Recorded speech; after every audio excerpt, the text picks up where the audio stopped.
Coronavirus lockdown. What you need to do is lock down that credit card and stop buying all that unnecessary gear. Let's talk about it. It's Metal Base Monday.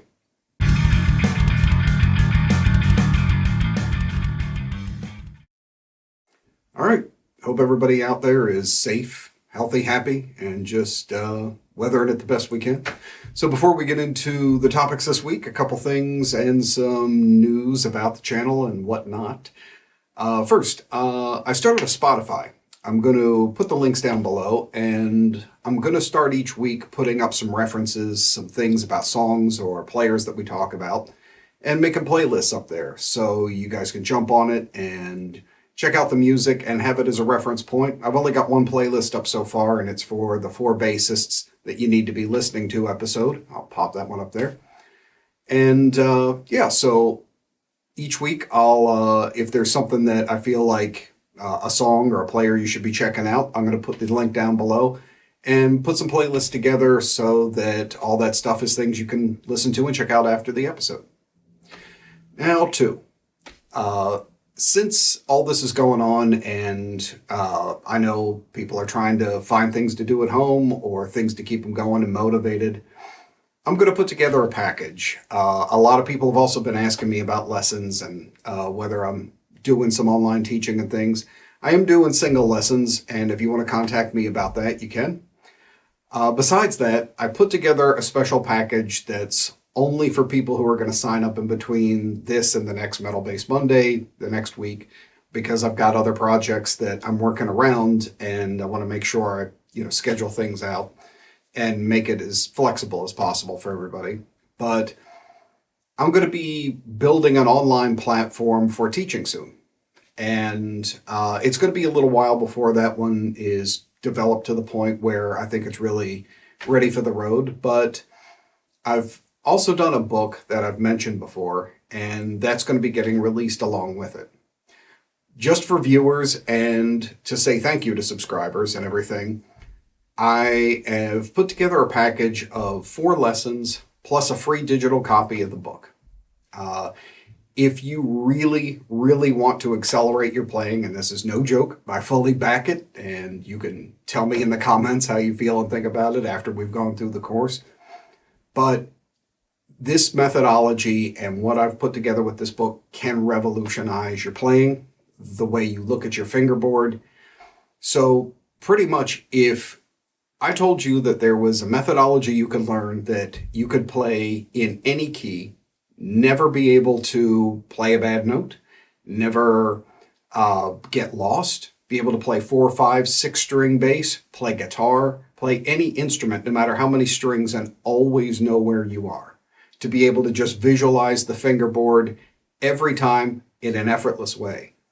To also suddenly know almost all the things of basic theory that you wish you probably had an understanding of. Scales, modes, the arpeggios that are appropriate in every key. Know every chord you can possibly play in every key without having to think about it. And be able to do it simply. Tons and tons of stacking ideas that would go onto one system for something that would be the building block for everything you learn and make it all that much easier. Be of interest? I think it might be. What if I then told you that on the first page of the book, you would see a little picture, just a little diagram, and that would be everything you needed to learn. All you would be doing from that point forward is finding out all the things that you now understand just because you know that picture. So in the first 2 minutes, basically, you learn the entire system. The rest is just learning how to apply it and finding out that it's kind of the secret idea behind everything that you need to learn. That's pretty much what this is a copy of the book, has the diagram, all the methodologies behind it, and then 4 lessons to get you up and running with it, understand it, and then be able to run you can practice with this thing and apply it for years. I still use it myself and put my ideas into it. So if you're interested in it, and this is a course that you want to try and buckle down and do, again, it's 4 lessons and a free copy of the book that goes with it. So my email address is down below. If you're interested, send it and put the term skeleton key in the email, and I'll know exactly what you're writing about, and I'll get you any other details that you need. And if you want a book, I guarantee you 4 lessons from now, your playing is going to be at a different level. Your understanding of your instrument is going to be at a much larger level. Guarantee it. So with that out of the way, I look forward to hearing from anybody that wants to get started with that and taking advantage of the package this week. And let's get on to the topics. So since we are talking about technique and about practice and advancement, I wanted to get one idea out for you guys that would enhance your playing in a number of different ways. And I usually have what I call the 3-point rule when it comes to learning or working on anything on bass. And that is, you need to not just work on an exercise or a technique. It has to do 3 things. It has to enhance your understanding of the instrument, it has to advance your technique, and it has to give you a new creation, meaning it has to be something new that gets applied to your music in multiple different circumstances. So I never practice something that's just one thing. I always try and compound as much as possible into it, because I feel like if I'm not getting an application to what I'm doing, it's still wasted time. It's going to take me a much longer term to get that investment to actually affect my playing. And 2 is, I think that all practice should be in some way musical. So with that in mind, what I'm going to introduce you to is something that's going to pay off in your soloing, in doing fills, in creating riffs. And a lot of guitar players understand it, although it seems to be getting to be a bit of a lost art these days anyway. But it's something that I find bass players don't practice that much, and they definitely need to. The concept is sequencing. And what do I mean by sequencing?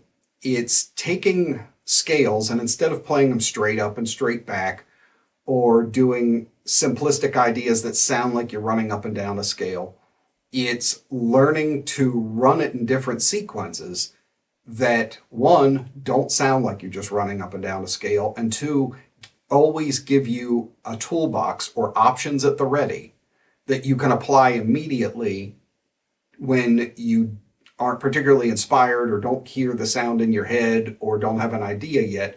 Ways to break up and throw in ideas and patterns that are going to sound interesting and musical, even if you're just playing off the top of your head. It's a way of having some improv ability and to fill in spaces where you're linking 2 ideas, tons of different uses.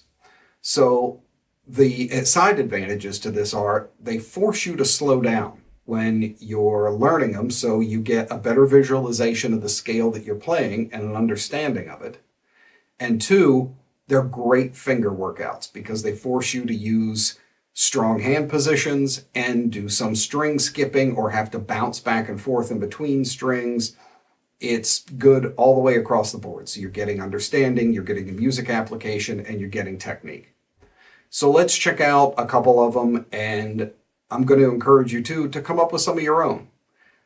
Once you've learned these, once you've tried a few of your own, also look into a lot of sequences from guitar players and things, especially from the 80s.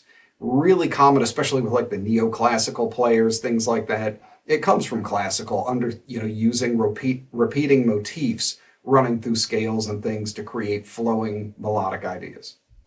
So let's start with one, and let's do it we'll pick something interesting. I'm going to do it in what's called the Locrian scale, but it's going to look like this. Here's our scale.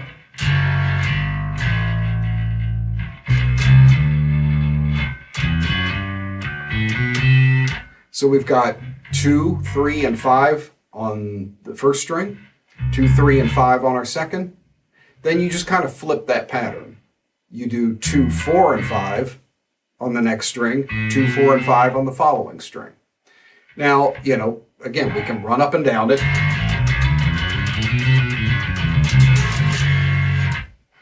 So what we're going to do is take the scale, and we're going to start on a note and fall back to the note before it and keep doing that, running up in the scale. It's going to be sequencing by seconds. Seconds meaning it's the second note away from where you are. So in this one, because we have 2, 3, and 5, we're going to start on 3, go back to 2, then we go to the next note, 5, and go back to 3. Then you're going to go to the next string, and you're going to start on the 2 there and go back to the 5 here. And you're going to start the same pattern that you just did on the first string here, because it's the same fingering positions. So altogether, if I did the first 2 strings, it would look like this slow.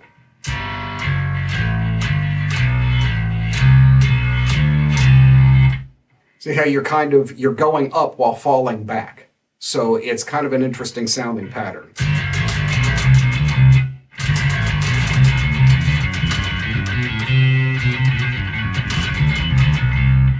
So you can get some cool ideas out of it, and the key to this is you practice these patterns going up and down each of your scales. Do it in regular minor, or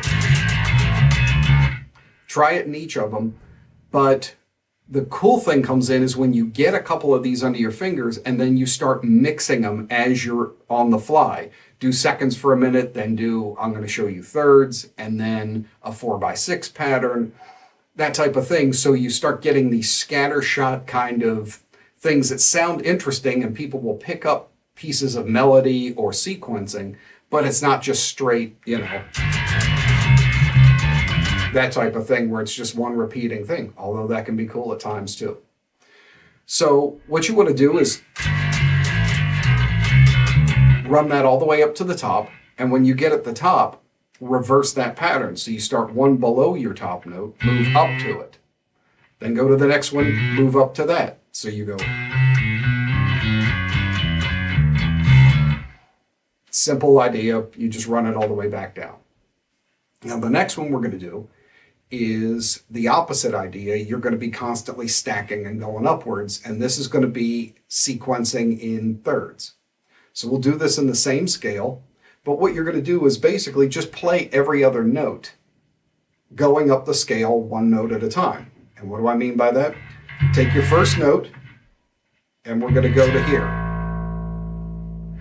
So you skip the center note, then you go back to the center note, skip this one, and go to the next one up here. So you get.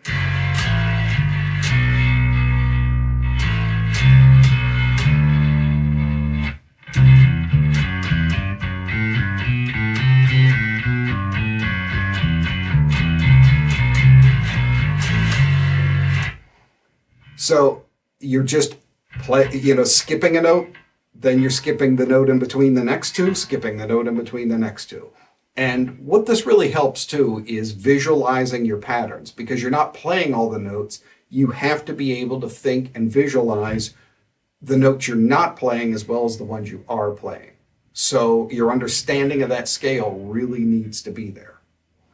So again, just to emphasize it and cover it one more time, you're going to start on your first, go to the third note, go to your second note, go to your fourth note, third note, fifth note, fourth note, sixth note.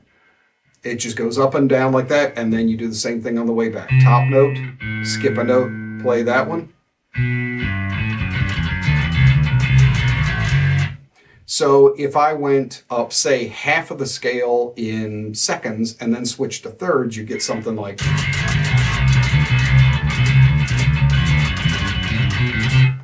So, I threw another little piece in the middle, just, tossing ideas out. So it helps you to be able to improvise and come up with things that are definitely in the scale, but don't always sound like it.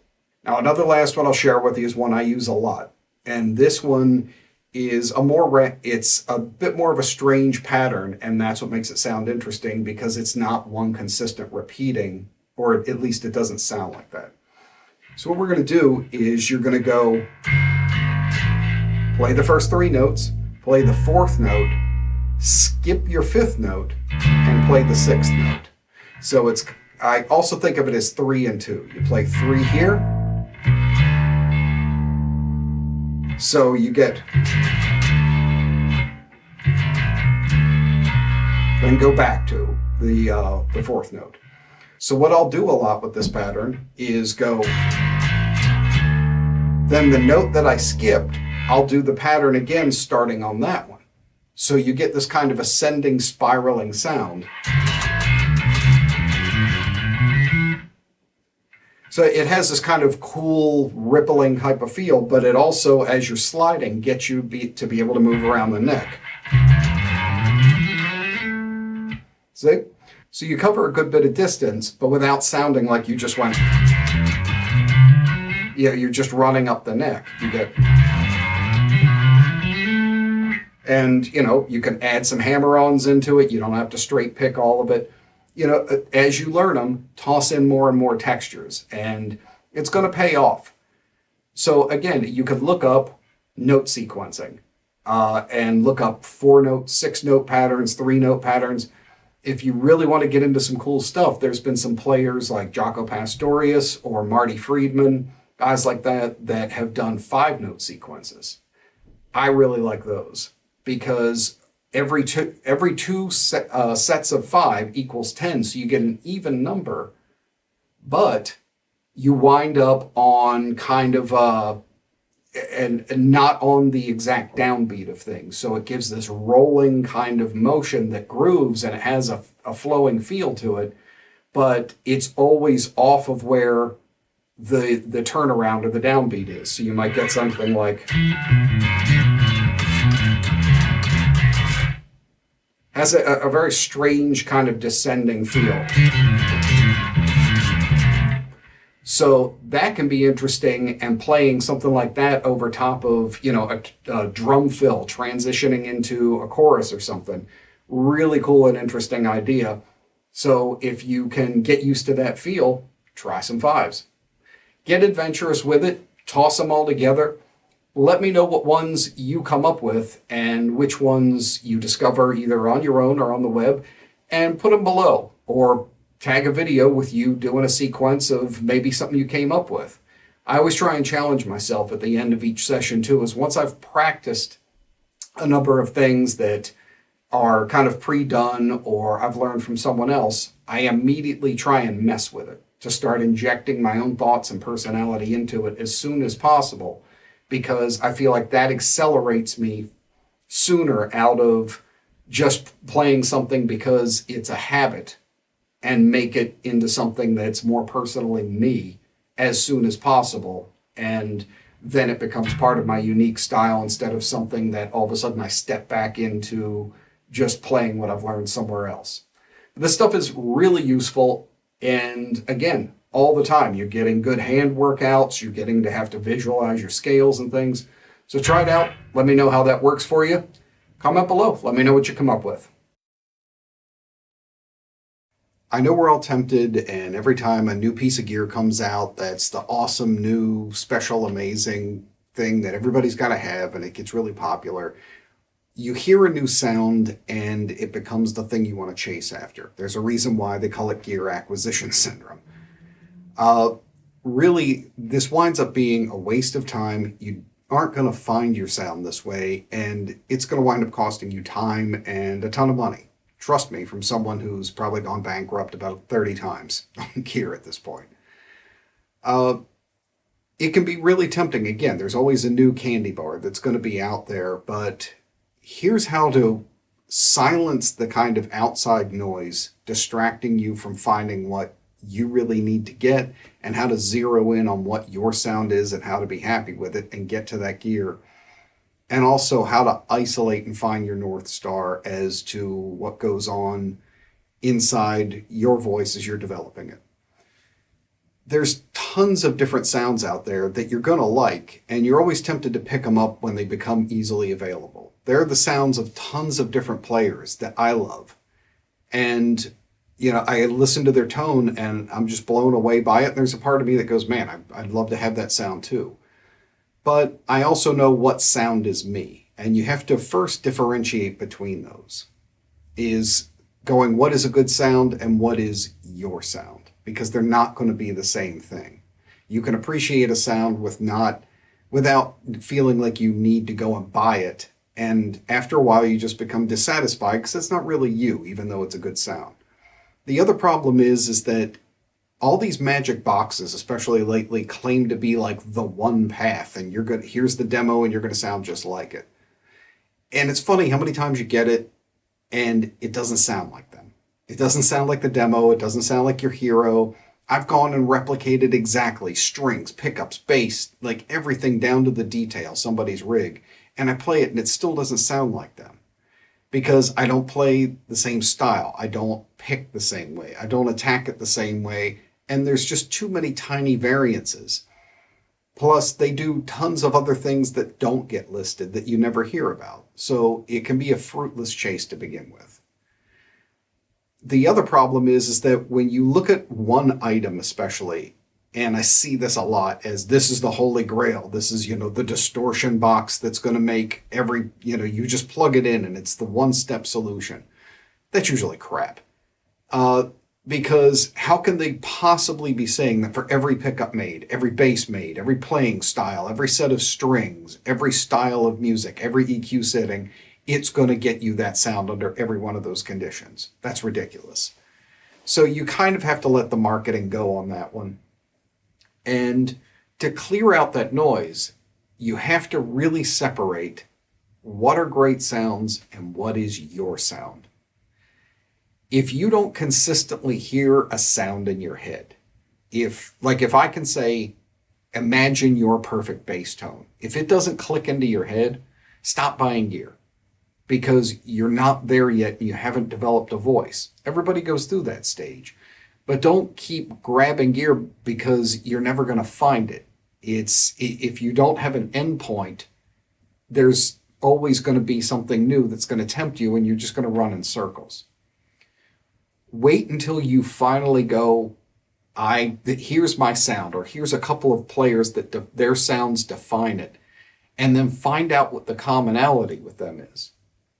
Now, I hope I'm not betraying any secrets here or anything, and I won't name them, but one of my great subscribers here contacted me in a private conversation, and we talked about selecting gear. And the things that I told him, I think, are the right way of process at looking at this. And it's that you have to start from the end first. Again, you have to start with the finished sound that you hear regardless of gear. That, just let go of the idea of all the gear that you're tempted to buy and everything. No matter what is the sound of your dreams at the end? What does it sound like? And then start from there back and go, what is the gear that seems to get that? What is the consistent thing? When I spoke to this person, my question to them was, well, what players have the sounds that you really love? And he named Chris Squire, Geddy Lee, and Billy Sheehan. So what can we gather from that? What does his ear kind of lean into? An aggressive sound, but a very punchy, mid-driven, and not modern style distortion, but a softer, more rich sounding one that you used to get from the early biamp rigs or from Billy Sheehan's modified Pierce preamps and things. So that tells you something right there. There's a defined thing. He likes a warm distortion, not as much the bright metallic cutting ones that tend to be the more modern tone. But he likes a lot of mids, a lot of definition, and some real cut and grunt to it at the same time. So now you've got a defined idea. Now you start gear shopping. Step 2 is, what gear is it out there that is known for this type of thing? Immediately I thought, you have the Tech 21 gear where they have a number of processors that have Geddy Lee settings in them, Chris Squire settings in them. So you're already a good bit there. And then they have Geddy Lee's signature pieces. They have a rack mount. They have a new one that's about to come out. And while he wants a modern take on things and wants to have that versatility, he also wants that warm distortion that someone like Geddy's known for. So that's there. It's capable of it. So that's what you want to lock down with. And here is the important part. Once you identify that thing that's going to get you most of the way, commit to it. In the Metal Bass Evolution series that I did with Alfie from Witch Bass, carded up there, we talked about how people used to come up with far more innovative sounds in the past few decades, very personal sounds, less than common presets and things like we do now, because they were forced by limitation to innovate. meaning that they didn't have all the magic boxes that we do now. So they had to take what was available and carve something out of it. And by doing that, they came up with things that nobody else would. It was a unique set of circumstances. So they created a tone that was completely individual. And that's what you need to do. Here's variables that can happen and that can change that you need to get your head around too in developing your sound, is that nothing can be sacred. Say you have now this perfect set of pickups through your rig. It's just, man, they just really did it. It's so close to what you want. And then say you grab this Getty unit and you're not happy with it. Something's still not quite there. You have to question those pickups again, because now that you're playing through a different unit, those pickups may not respond to that one right. A different one may.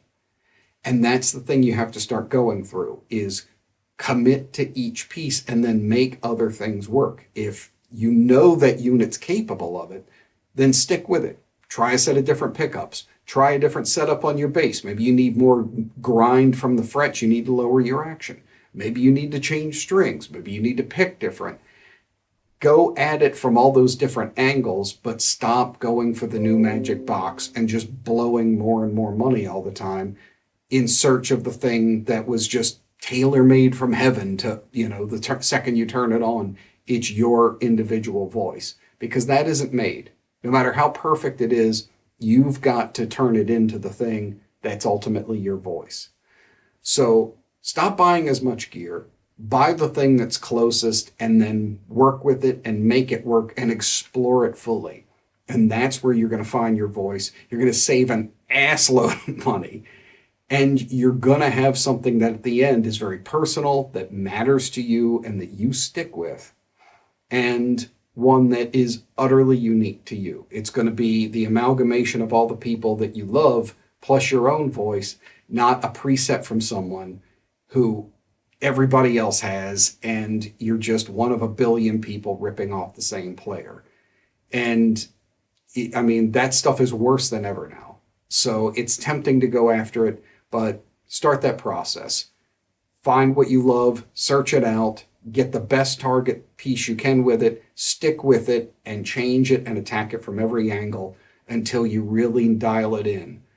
But commit to it. Save your money. There's no magic box out there, but there is the one that's probably 90% for you.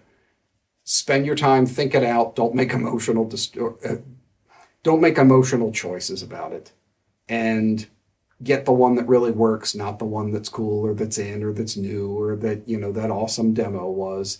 Because if it's not you, you're still not going to be happy with it, and it's not going to react the way you want to. So that's how to save some money. That's how to really find your tone. And I still go through it to this day. I'm always refining and tweaking, and I'll swap pickup positions and try new things all the time. But it's because I know perfectly in my head exactly what my sound's supposed to sound like. I'm just refining it. I'm just tweaking it. But my sound isn't a preset. It's made up of a bunch of different units and pickups and different basses, and I'm happy with it. I like my sound because I crafted it, and it's different, and it suits me perfectly, and I like that when people hear it, or I sit in with somebody, they always ask me where it came from, and I can have the pride in going, it came out of me. It's the product of a couple of influences, but it came out of me. It's my sound, and because I grabbed some gear, I stuck with it, and I eventually got to it. So that's the best advice with it. What wound up working for you? Do you have your ideal tone? If it is, put it down in the comments. Let me know how you got to that sound and who influenced you. What gear wound up doing it, and what did you have to go through on that journey to find it? I'd be really interested to hear it. So that's going to wrap it up for this week. I'll look forward to hearing anybody who's going to reach out about lessons. Again, individuals are welcome as well, but for a limited time, I am doing that pack. Hook up with me on Spotify. I'm going to start putting some stuff up on there for you guys to check out, and I hope we can get some conversations on that one. And otherwise, be safe, be healthy. Take care of you guys. I'll see you next time.